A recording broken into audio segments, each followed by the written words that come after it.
dragonflies, and which ended up clearing the whole thing up.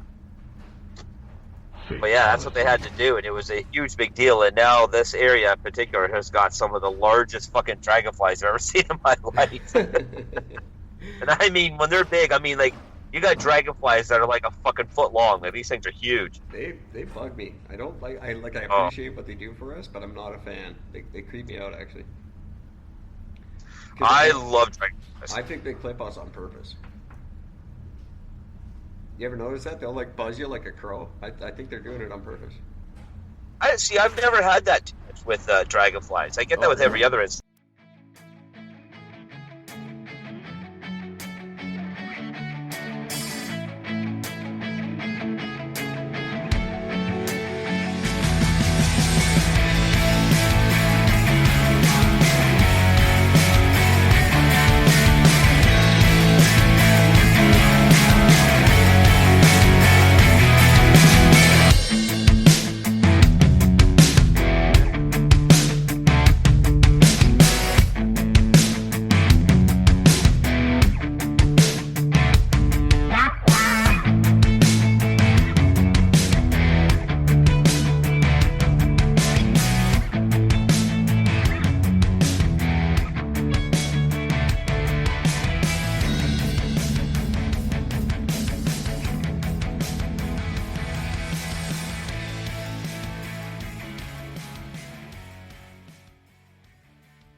But dragonflies, for the most part, they tend to get up to your face a little bit, just like to look at you.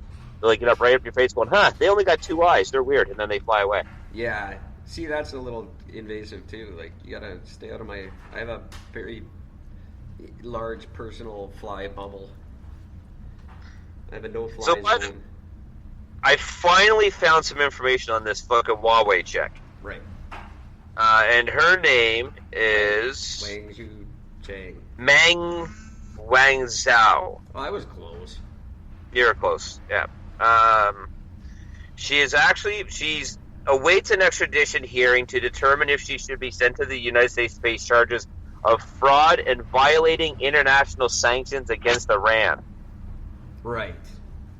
Because her company's selling phones there. Is my understanding. She's giving them money, I think is probably what it is. You're not supposed to give Iran money, right?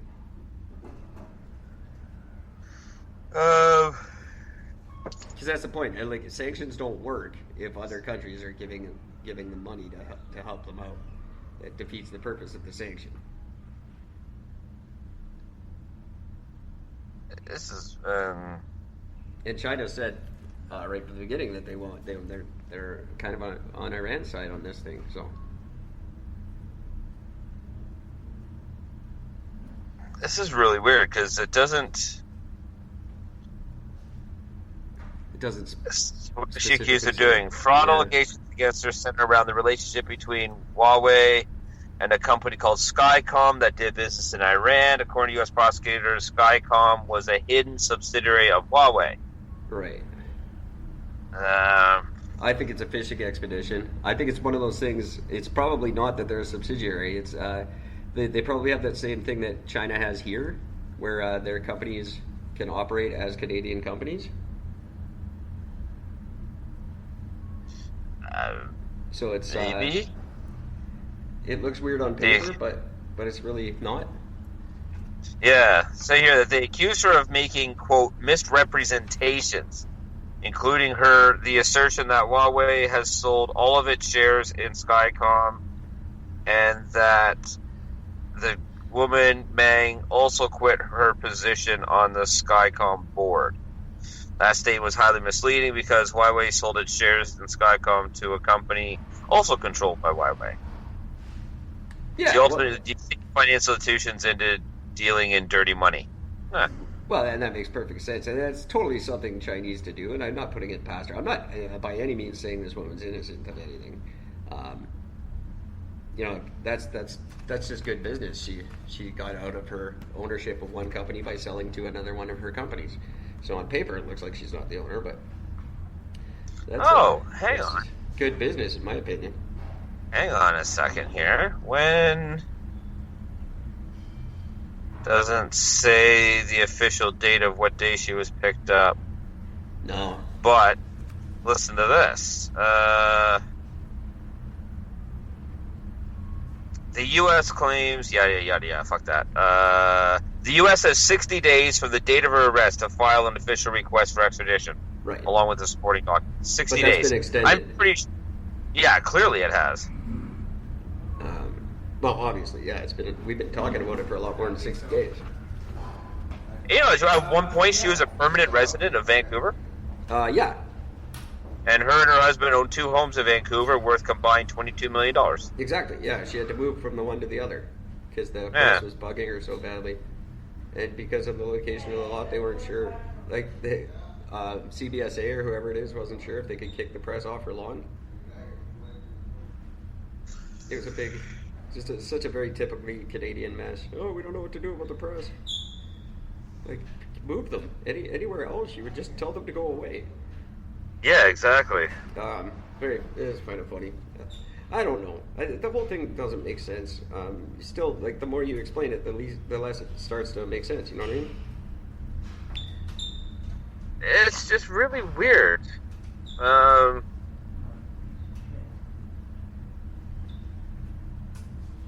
So she posted a $7 million bond or bail Yes. in order to get out. Her husband offered to put up $15 million and act as a surety. Yeah. S-U-R-E-T. I've never heard that term before. A surety. Yeah. A surety, yeah. But prosecutors just said, yeah, no, she's worth too much money. So she's a high flight risk because she's not a permanent resident of Canada.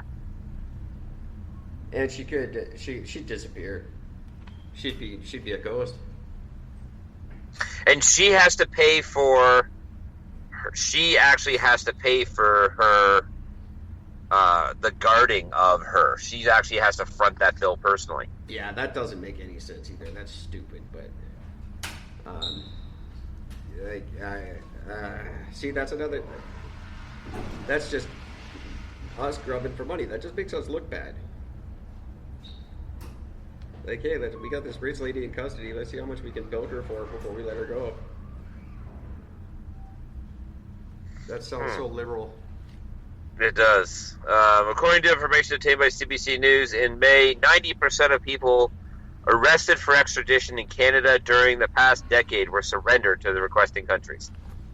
90%. We are one of the highest percentage of that for any country. Well, yeah, we don't want your problems here.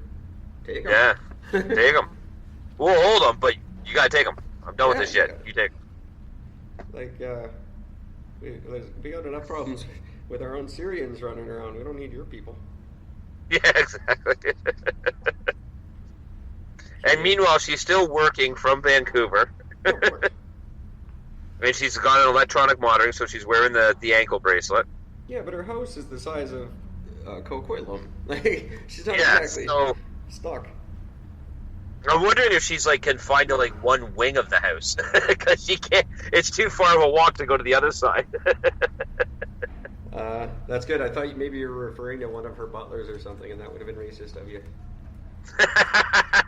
No. one wing of the house. That's good stuff. Yeah. So there you go. So that's all I know about her now. Terrible. Yeah, no, I don't think she's confined to anything. And my buddy in Kelowna figured out you could just go up through the roof hatch out and sit on the roof, and you were fine. It didn't set off the alarm. It'd be fucking great though. She just gets done to make prep. Morning finds out she's out of range. Cops come running by and say, "What are you doing? Making a Pop-Tart. What the fuck is your problem?" I'm out the fucking house. No, you moved to the West Wing. Sorry, it's too far. If she wants help escaping, I'm there for her. I'm willing to help break you out. Yes. Don't want to say that publicly. I will. You send her a letter. I will pose as her and stay in the $15 million house while she runs. Publicly. Actually, I guess I should be careful. We are pretty public these days. That's right. Yeah, be able so to yeah. say whatever the heck I wanted on this show, but damn, not being censored by the man.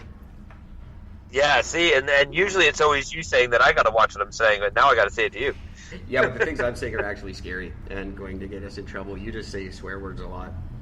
Yeah, I guess that's true.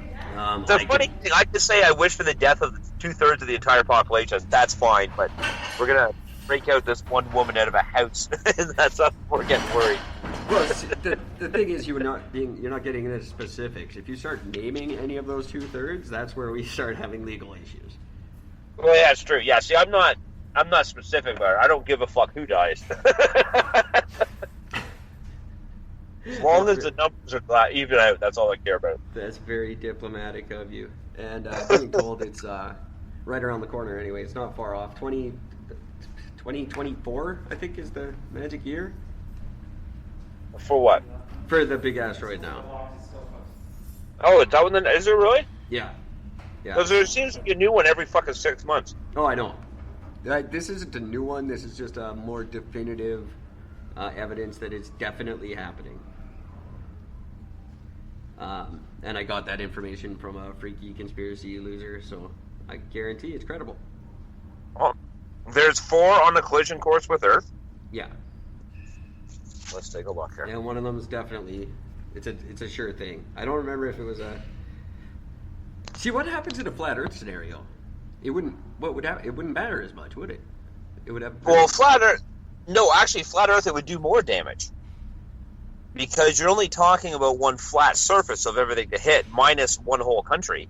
Yeah, but it's so therefore, if it were to hit on the flat Earth, it would literally hit the thing, reverberate off the edge, and then just keep coming back.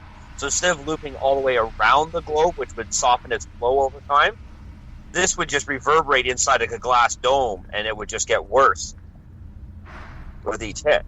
I'm not sure that it would. I think it would just because it would just go right through, probably. Because it would hit that flat surface. It would just head straight through like a like a dart. So there's one set to hit in 2024. Yeah, that I just. It's a 900 meter in diameter. Enormous rock hits our planet. The impact would be devastating. It's getting almost 30 kilometers closer to Earth every second. That's a little scary when you put it like that. That's a little too fast for my liking. So yeah, so it only has a small variation every time it orbits Earth. And they say that the next one will come in 2024. Right. There's another one that's expected to hit in 2029. Yeah, no one's going to care about that one. Oh, no, that one, sorry. Rephrase that. It's expected to blaze past our planet at a distance of only 30,000 kilometers in 2029. That's less than a tenth of the distance to the moon. So that one is something that we would see, and that would probably affect the tides as it would sing by us. Right. But 3 years after I guess that'd be 5 years after the big one, we're still not going to care. Yeah, no, that still wouldn't make a difference. That's not getting any fanfare whatsoever. People, after the big one slams into us and ruins 2/3 of the population. Yeah. No one's going out for the light show of the second one. We have another one. When's this one supposed to hit?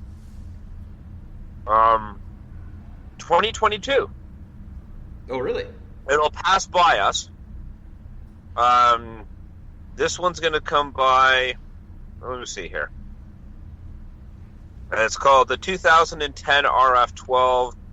Holds a dubious honor of topping both the Century List, the Earth Impact Monitoring System, and the ESA Impact Risk List.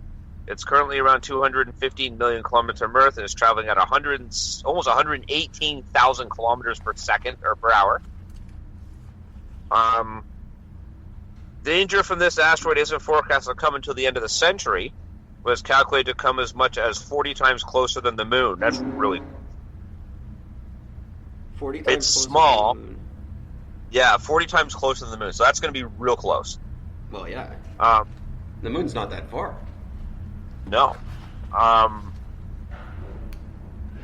It's small. Only weighs about 500